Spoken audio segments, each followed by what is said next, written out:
بسم اللہ الرحمن الرحیم۔ بہت ساری چیزیں ایسی ہیں جو ہمیں روزمرہ کے استعمال کے لیے بہت فائدہ دے سکتی ہیں، مگر لا علمی کی وجہ سے ہم نہیں کر پاتے۔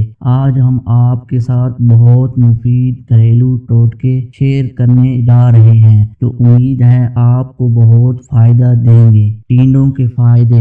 گرمیوں میں بعض لوگوں کو ہاتھ پاؤں جلنے، پیشاب کی کمی اور جلن کی شکایت ہوتی ہے۔ ٹینڈے کھانے سے یہ تکلیف دور ہو جاتی ہے۔ خشک کھانسی کی شکایت ہو تو اس کی بھجیا یا سالن کے کثرت استعمال سے تکلیف دور ہو جاتی ہے، کیونکہ ٹینڈے حلق کی نالی کو تر کرتے ہیں۔ بند گوبھی کے فائدے۔ کچی گوبھی کھانا بہت مفید ہے، شوگر کے مریضوں کے لیے مفید تر ہے۔ سلاد کے طور پر کھانے کے لیے اسے اسی وقت کاٹنا چاہیے جب کھانے کا وقت ہو، کیونکہ اس میں شامل وٹامن سی ہوا میں تحلیل ہو جاتا ہے۔ اس کو دھو کر کاٹنا چاہیے، کیونکہ کاٹ کر دھویا جائے تو تمام وٹامنز پانی کے ساتھ بہہ جاتے ہیں۔ بند گوبھی کھانے سے خون کی خرابی سے جو امراض ہوتے ہیں وہ دور ہو جاتے ہیں۔ ہاتھ پاؤں کی جلن کا علاج۔ کسی بیماری کی وجہ سے جسم میں چنگاریاں نکلتی محسوس ہوتی ہوں، ہاتھ پاؤں جلتے ہوں تو خشک دھنیا پیس کر مصری ملا کر کھائیے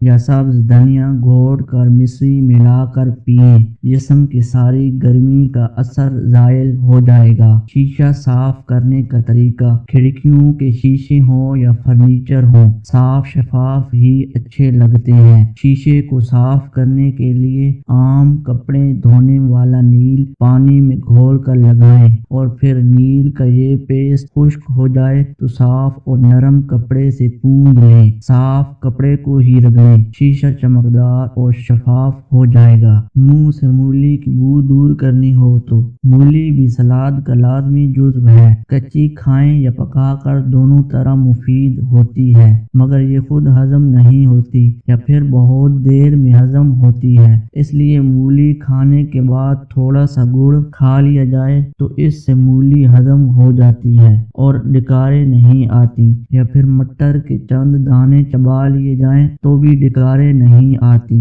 تیل کو مچھلی کی بو سے بچائیں۔ جس تیل میں مچھلی تلی جائے وہ دوبارہ استعمال کے قابل نہیں رہتا۔ اگر مچھلی تلتے وقت چند دانے اجوائن کے ڈال دیے جائیں تو تیل میں مچھلی کی بو نہیں آتی اور تیل کو دوبارہ استعمال کیا جا سکتا ہے۔ کڑی گاڑھی کرنے کا طریقہ۔ اگر کڑی میں 1 یا 2 بار ابال آنے کے بعد نمک ڈالا جائے تو کڑی خوب گاڑھی ہوتی ہے۔ دال جلد گلانے کا طریقہ۔ اگر دالوں کو جلدی گلانا مقصود ہو تو ہر قسم کی دال نیم گرم پانی سے دھوئیں اور پکانے کے لیے لکڑی کا چمچہ استعمال کریں۔ اس سے دال جلدی گل جاتی ہے اور رنگ بھی اچھا آتا ہے۔